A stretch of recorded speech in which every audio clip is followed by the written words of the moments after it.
Yeah, it was just more so not necessarily like the fake stuff. It was the customer experience that I had. Wow. Okay. So last year I purchased a hat, and it was a very expensive hat. It was a Prada hat. It was $500 and something. Wow. Yes, that That is was for a expensive. client. That was for a client. Like I couldn't Okay. find that hat anywhere. StockX had it. You go on Google, the first listing that's there is StockX's listing for that specific hat. Right. So very expensive. That's not small money.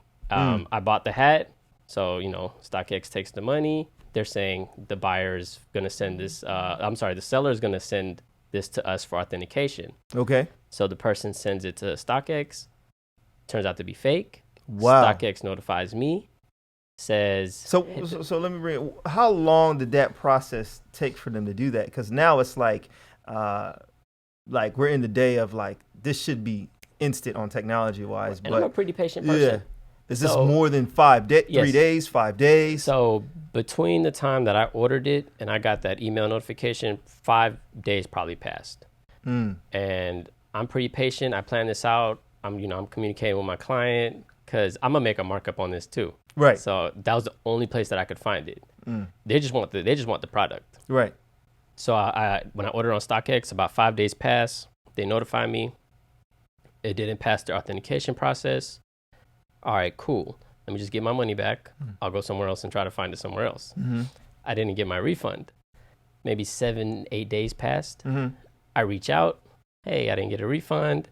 They said give it like an additional like 5-7 days. So when you purchase, so let me bring it back. So when you purchase that product, they physically didn't have that product in hand. It was just on their marketplace, Right. and it says suggested whatever that was going for at that time, and they allow you to buy that. Correct. Wow. So there wasn't no quantity there. They just said it went from this range to this range. Well, and then you were able to So purchase. they did have quantity available on there, but that's quantity based off of how many sellers are willing to sell. Oh. Yeah, there was 2 at the time. Only one of the specific size that I needed. So that was the only one on StockX's whole website. Right. That one size large hat that I wanted. Right. I purchased it. There's no more available on StockX.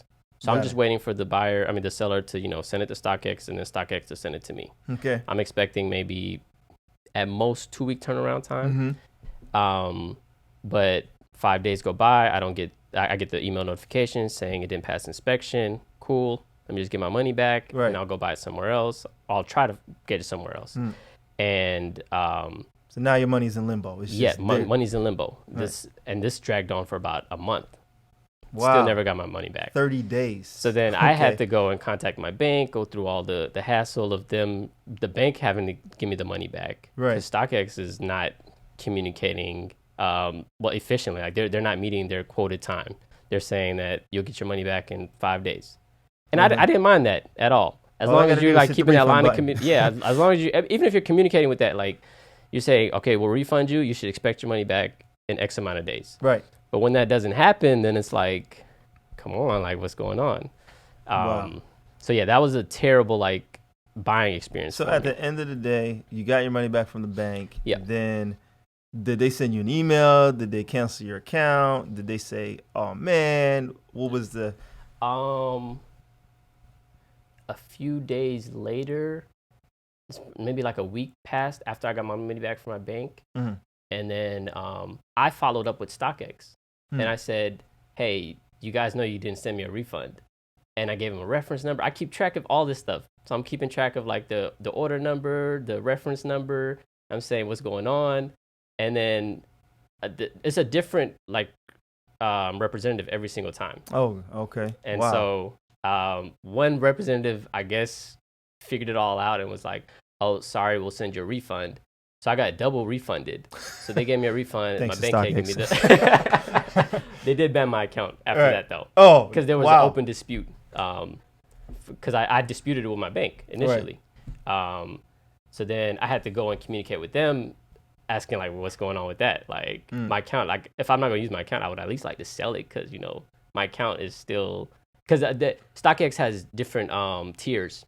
If you sell a certain amount of shoes, then your commission rate gets a little lower. Right. So you already sold this these 19 bands, and then you just had this. I had a good account, like an account that could, with a low commission. So I could that account is worth something. Right. So if I'm not going to use it, at least like let me try to sell that account. But I can't sell it if it's like a band and like so one mark flagged. They just flagged your account. Yeah, I just couldn't buy anything else on the thing. But that got fixed after a couple back and forth email communication. One of the reps finally figured it out, removed the thing for me. That was on the buying side.